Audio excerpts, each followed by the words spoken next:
네, 반갑습니다. 9월 27일 금요일 아침 시간입니다. 자, 오늘은 많이 늦었기 때문에 빠르게 진행하겠습니다. 왜 늦었는지는, 네, 굳이 말씀드리지 않아도 아시겠죠? 네. 자, 해외 증시 보시면, 다우지수 0.6%, 나스닥은 0.6%. 좋은데? 네, 그죠? 근데, 많이 올랐다가 조금 내려서, 그 다음에 다시 조금 반등해준 부분이 있어가지고, 나스닥 같은 경우는 더 많이 상승했었는데, 조금 반납했다. S&P 500도 조금 반납했다. 뭔가 기술주 쪽에 안 좋은 일이 있었나요? 네, 그 다음에 다우지수는 천천히 올라갔네요. 자, 쭉 올라가는 모습이 있어서, 경기 회복에 뭔가 자신감이 생겼다. 이렇게 볼 수가 있겠죠. 지표가 좋고, 그다음에 종목 간의 변동성이 좀 있고 이렇게 됐을 때 이런 형태의 느낌이다 라고 보시면 되는데, 일단 뭐 수치상으로는 비슷하니까 네, 그냥 적당히 괜찮았다 이렇게 보시면 될 것 같네요. 자, 뉴스 볼게요. 빠르게 보고 넘어가겠습니다. 뉴스도 별로 없네요. 네. 경제지표가 개선됐구나, 그죠? 그 다음에 AI 기업 호실적에 고무되었다, 그래서 상승 출발을 했다 라고 되어 있군요. 특별하게 대단한 뉴스는 없었지만, 지금 신규 수렵 청구 건수가 21만 8천명, 직전주 대비 4천명 감소했다. 네. 예상치는 22만 4천명. 그러니까 이거는 고용이 좋아진 거예요. 네. 고용이 좋아지는 모습이 나타났다 라고 된 거고요. 상무부가 발표한 GDP 봐야 되겠죠. 국내 총생산 GDP 성장률 확정치가요. 오, 3%. 괜찮은데? 네. 잠정치와 동일했다라고 되어 있고요. 1분기 확정치액 2배 가까이 개선되었다. 네. 오, 괜찮은 거예요. 네, 3%면 아주 잘 나온 겁니다. 경기는 좋아지고 있는 느낌이 확실하게 들고 있네요. 자, 이런 가운데 파월의장, 그 다음에 수잔, 그 다음에 미셸, 그 다음에 존, 네, 마이클, 네, 리사, 카시카리, 네, 그 다음에 옐런도, 네, 재무장관도 연설에 나서서 주의를 끌고 있다라고 되어 있는데, 연착륙을 한다라는 얘기가 나온 거네요. 네. 옐런, 버냉키도 오랜만에 봤네. 네. 옐런, 버냉키가 경제가 침체를 피할 가능성이 높다. 이런 사람들 항상 이렇게 얘기하죠. 네, 하기는. 네, 미국 경제가 연착륙 경로에 들어가 있다. 걱정할 거 없다. 이렇게 얘기를 하고 있는 거죠. 근데 사실 이제 경착륙으로 간다는 거는 그냥 급격한 경기 침체로 진행되는 부분들이기 때문에 좋지 않죠. 네, 그렇게 될 일은 별로 없는 거고, 그죠? 네, 그렇게 될 가능성도 별로 없습니다. 그래서 이런 부분들을 생각하게 된다면 그렇게까지 부담될 만한 내용은 없을 거라 생각됩니다. 그래서 아직도 경기가 침체가 돼서 큰일 날 것이다 생각하시는 분은 안 계실 거라 생각은 합니다. 네. 자, 마이크론 주가가 13% 상승해서 마무리가 됐네요. 장중에는 18%씩 올라갔었는데 조금 떨어졌어요. 그러니까 이런 부분들이 이제 나스닥을 조금 가라앉힌 게 아닌가 생각이 듭니다. 반도체 대부분 상승했다라고 되어 있고요.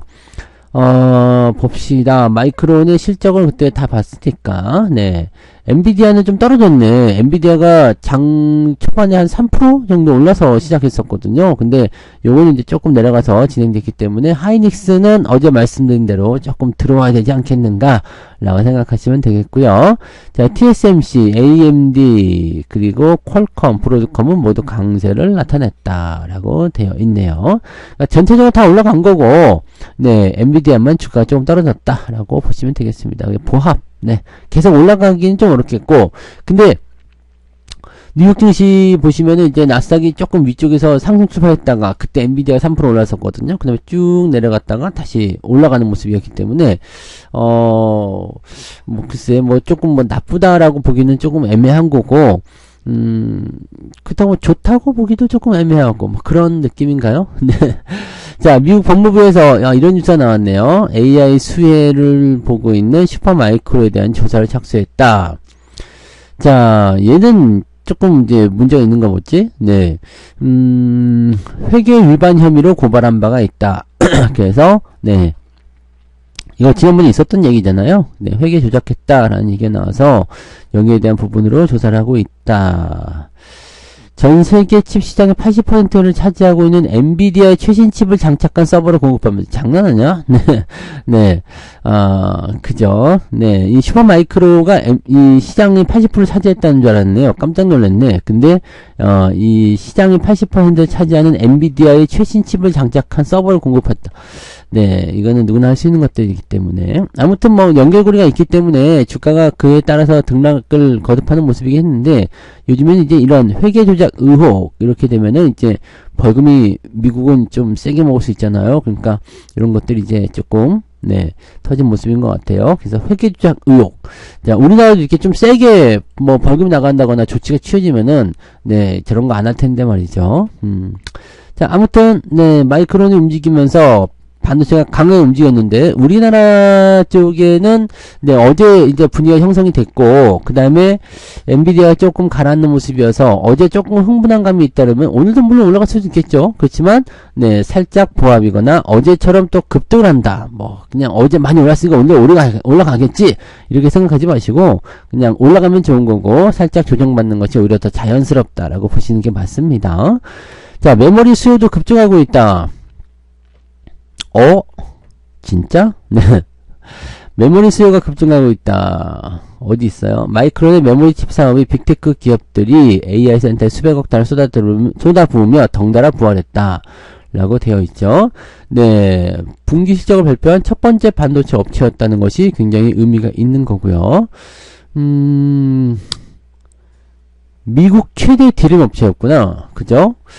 하긴 네 그럴 수 있겠죠. 왜냐면 3등이니까 세계 3등이니까 미국 최대의 디램 업체 이거는 뭐 근데 다 봤던 이야기들이죠. 네 그런 부분들이고 특이사항이 뭐가 있을까요? 뭐 특별한 거 없죠. 뭐 그냥 그 반도체 종목들 잘 올라간다 뭐 이런 식으로 봤었던 부분들이 이제 중요한 내용일 것 같고 밸류업 지수 75%에서 개미들 손실 중에 있다.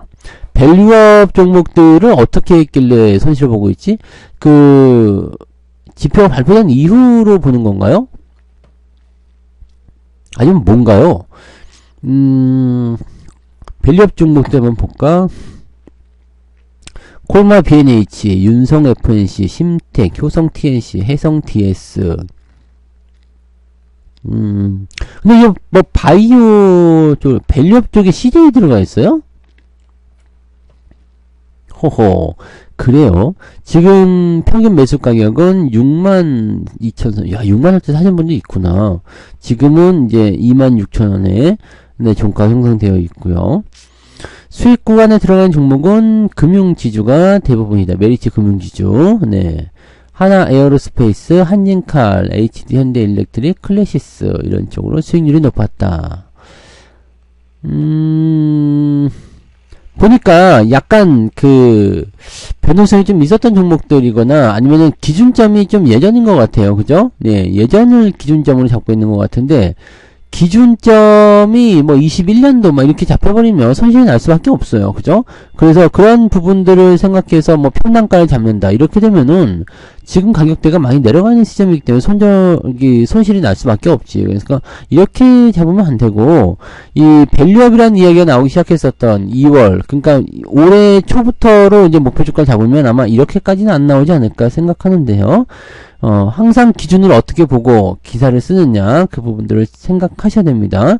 뉴스들은 자기 입맛에 맞춰서 그냥 마음대로 하는 경우들이 많기 때문에 이런 것들을 속으면 안 되겠죠. 네, 뭐 이렇게까지 설마라고 생각이 좀 드네요. 네. 자, 그 다음에 네, 외국인놈들 8조원을 던졌던 외국인놈들 7거래일 만에 순매수 선현물 쓸어담고 있다. 자, 얼마 전부터 이 파생상품의 움직임이 조금 바뀌었다는 것도 여러분들 네 이야기 드렸죠. 그런 부분들인데 하루 동안에만 코스피, 코스닥, 선물, 현물, 도합 1조 6,700원어치를 쓸어 담았다. 이미 많이 비어있는 수급 상황에서 반도체를 사야 하는 이유가 생기자 강한 매수를 보인 것이다. 이거 너무 웃기지 않습니까? 네. 지들이 팔으라고 해가지고 텅텅 비었는데, 그 결국에는 개인들 쫓아내는 거 밖에 안 되는 거잖아요. 네, 다시 사들이기 시작했다. 네. 다시 사들이기 시작했다. 답답하다, 그죠? 그리고 시장을 올리기 위해서 진행했었던 이런 반도체 관련한 부분들, 이런 것들이 진행된다. 답답한 내용들이죠. 네. 안타까운 부분들입니다. 이 외국인들의 수급 같은 경우는 항상 이렇게 뒤통수를 치는 부분들이 있기 때문에 여러분들이 딱 기다렸다가 외국인 수급이 돌아서는 것 같다라고 하면은 그대로 진행하는 거죠. 네, 그렇게 가시면 될 겁니다. 그리고 부동산 안 한다. 네, 요즘엔 부동산 안 한대요. 네, 집값이 내려갈까? 올라갈까? 글쎄요. 자, 고려원의 매수 평균 가격을 75만원 상향 조절했다. 그러면 75만원 뚫기가 힘들겠죠. 네. 지금 현재 주가가 얼마가 되어 있나요? 네, 71만 3천원. 근데 공개 매수 가격을 75만원을 하겠다. 이제는 약간 시들해진 것 같아요. 그죠? 고려아연에 대한 처음에 이 경영권 분쟁이 일어났을 때 막 치고받고 막 그러더니 이제는 조금 네 평범해졌다라고 봐야 되나요? 네, 그런 것 같아요. 보통 이 정도 되면은 막 싸움질이 일어나고 해야 되는데 워낙에 이제 그런 그 불확실성보다는 이제 뭐라 그럴까, 그 MBK에 대한 그 고려아연의 어떤 그 반항이 굉장히 큰 거죠. 그래서 뭐 이제 백기사라고 해야 되나요? 이쪽에 대한 부분들이 계속 나오고 있어서 75만원으로 이제 가격을 형성하겠다라고 했지만 그 이상은 가지 않을 것이다 라는 전망들이 더 나오는 것 같아 보입니다. 네, 그런 부분들로 보시고요. 뉴스가 별게 없죠? 네, 별거 없고. 자, 밸류업 지수가 후폭풍을 보게 되니까 이제 뭐 올해인가요? 내년인가요? 올해 아니죠? 네, 연내에 종목을 또 바꾸겠다. 그런 얘기를 했다고 하고, 공정성, 형평성에 여전히 의문의 눈초를 보이는, 무슨 기준으로 한 것이냐? 네, 하이닉스는 작년에 적자였는데, 왜 밸류업에 집어넣냐? 뭐, 이런 얘기도 있습니다. 그리고 연내에, 네, 추가적으로 종목을 한번 바꾸겠다. 이것도 보면은 기준에 대한 부분들이 분명히 있어야 돼요. 여기 하이닉스 같은 경우는 지수의 연속성 및 안정성 유지에 이 뭐 부분이 있는데 수익성, 작년에 적자를 기록해서 수익성 요건 충족하지 못한 하이닉스를 왜 이렇게 특혜를 줘서 진입을 시켰냐? 뭐 이런 거. 네. 그래요. ROE 8.26%로 거래소가 제시한 편입 기준인 산업군 내 상위 50% 들지 못해서 편입에 불발되었다. 하나금융은 PBR 요건이 미달됐다. 뭐 등등등. 이 요건을 뭘로 만든 거야? 네. 이거 근데 이렇게 만드는 게 그렇게 어려운 건가요? 네. 뭐 종목들 기준 정하면 되잖아. 그러니까 꾸준하게 이제 뭐 성장하고 있는 부분들이라든지, 그러니까 하기 싫은 거지. 지금 나와 있는 것만 가지고 한 거고, 지금 그러니까 되게 어려운 거 아니잖아요. 성장하고 있고, 그 다음에 뭐 배당 성장률 어떻게 되는지, 그 다음에 뭐 이런 거 있잖아요. 이런 것만 좀 성장해 해보면 지금 보면은 지금 주가가 저평가인지 아닌지를 알 수가 있을 텐데, 단순하게 이게 책상에 앉아갖고 수치만 가지고 노니까. 그러니까 어떤 사람들이 이렇게 얘기하더라고요. 주식 투자는 해보고 말씀하시는 거죠? 주식 투자는 해보시고 말씀하시는 거죠? 정책을 하시는 거죠? 네. 금투세 같은 경우도 마찬가지예요. 주식 투자는 해보고 금투세 이야기 하시는 거 맞죠? 네. 그렇게 이야기 나오더라고. 자, 2차전지가 다시 한번 1등을 탈환했다. 그래서 바이오가 지금 계속적으로 움직이고 있다가 뒤로 밀려나 버렸죠. 알테오젠, HLB. 그러니까 이제 제약바이오가 잠깐 1등 자리에 들어가서 있다가 지금 2차전지 다시 밀렸는데, 2차전지가 지금 다시 올라갈 수 있겠는가에 대한 부분들은 아직은 애매한 거죠. 2차전지는 에코프로비엠, 에코프로, 엔캡 이렇게 되어 있고요. 바이오는 알테오젠, HLB, 리가켄바이오, 삼천항제약 뭐 등등등으로 포함되어 있습니다. 뭐 의미가 크게 나타나지 않고 있기 때문에 지금 이렇게 되면은 2차전지가 이제 반등을 할 수 있을 때 다시 바이오 쪽에서 자금들을 땡겨올 수가 있기 때문에 그런 부분이 생겨날 수가 있겠죠. 그래서 2차전지가 회복을 하게 되면은 바이오는 밑으로 들어갈 수가 있습니다. 그래서 바이오 제약 이쪽이 주가 조정을 받게 된다면 아마도 그런 모습이 일어나게 될 텐데, 뭐 바이오든 2차전지든 간에 반도체가 올라오면은 다 안녕이고요. 네, 일단은 지금 시장에서는 누가 제일 잘 가냐, 누가 제일 잘 나가냐, 그 부분에 따라서 그쪽으로 수급이 쏠리는 형태다. 바이오가 잘 나갈 때는 바이오 쪽에 수급이 쏠린 거고, 2차전지 잘 나가면 2차전지에 수급이 쏠리는 거고, 반도체에 잘 나가면 그쪽으로 또 수급이 쏠립니다. 그럼 나머지는, 네, 아이쿠야! 그러면서 밑으로 빠지는 거죠. 그런 식으로 되어 있고요. 하나 에어로스페이스 인적 분할 이후에 더 간다. 얘 지금 이제 거래 정지되고 나서 거래가 재개된다. 이 얘기 있죠. 그래서 관심이 높을 것 같은데, 거래되고 나서, 거래 재개가 되고 났을 때, 최근에 분위기가 썩 그냥 방산주 쪽에 좀, 네, 그래서, 올라갈 수 있을지는 한번 봐봐야 될 것 같긴 하네요. 네. 그렇다고 보시면 되고, 충격의 매도 보고서 모건스탠리 서울 창고에서 SK 하이닉스 100만주 폭풍 매수. 이건 그러니까 뭐냐고, 이씨. 네, 얘네들 매수 못하게 해야 되는 거 아닙니까? 네. 매도 리포트 발간 후에 대량 매매 의혹을 받고 있는 외국계 투자은행 모건스탠리의 서울지점 창구에서 26일 하이닉스 100만주, 삼성전자 81만주 주문이 체결됐다. 이게 뭐냐고, 그니까, 이거 뭐냐고. 이거면 안 되는 거 아닙니까? 솔직히? 네. 나쁜 얘기 해놓고 매수한다는 건 말이 됩니까? 주가 떨어뜨려 놓고 싸게 사겠다는 의미밖에 안 되잖아요. 이거 분명히 뭐 불공정 거래조사 뭐 선행매매 이거 다 이거 해줘야지. 뭐 뭘 자꾸 들여다봐. 그냥 바로 가서 그냥 철컹철컹 했으면 좋겠습니다. 그죠? 나쁜 놈들이에요. 자, 오늘은 이렇게 욕으로 마무리하고 끝내도록 하겠습니다. 뭐 어쨌든 외국 놈들이 매수를 하기 시작한다면 긍정적으로 볼 수 있기 때문에 기대감을 좀 보자고요. 네. 그래서 오늘 요 정도로 마무리하고요. 네. 많이 늦었습니다. 네. 그런 날도 있는 겁니다. 주말이니까 그러려니 하고 넘어가시고요. 좋은 하루 보내시기 바랍니다. 오늘 여기까지 갈게요. 마칩니다. 본 방송에서 제공되는 모든 정보는 투자 판단의 참고 자료이며 투자의 최종 책임은 본 방송을 이용하는 본인에게 있습니다.